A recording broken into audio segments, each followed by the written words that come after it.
dentro do segmento evangélico, houve uma divisão.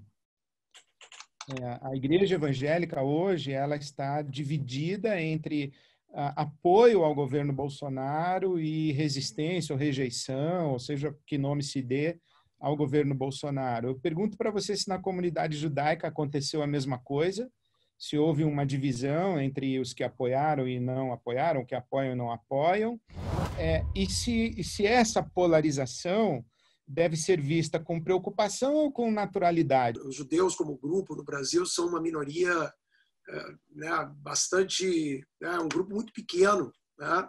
E aqui fica muito claro como houve um desejo de arrastar, digamos assim, toda uma narrativa religiosa. Ela não é nacional, né? Você vê que a bandeira de Israel desfila, né?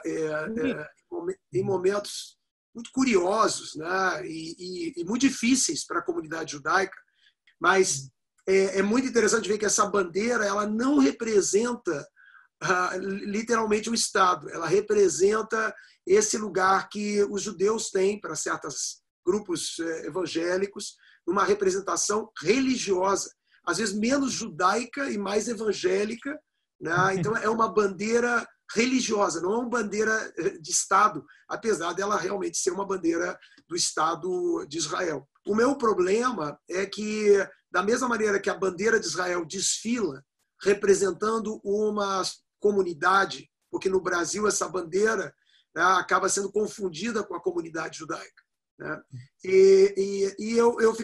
Eu inclusive saí e falei isso publicamente, que havia ali um sequestro de representatividade.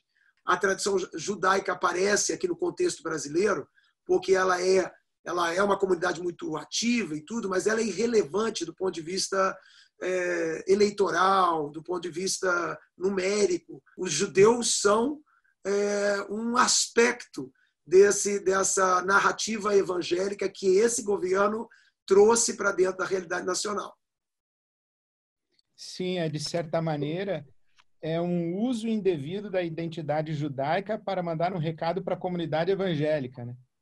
Exatamente. O evangélico, ele vê Israel como o povo escolhido de Deus e ele acredita que estar ao lado de Israel e ter Israel ao seu lado significa estar debaixo da bênção de Deus. Ponto. O evangélico talvez tenha dificuldade de fazer a distinção entre o que é a tradição judaica como experiência religiosa, o que é o Estado de Israel como um Estado-nação, e fazer a distinção de Israel como um Estado político e da tradição de Israel como uma experiência espiritual religiosa.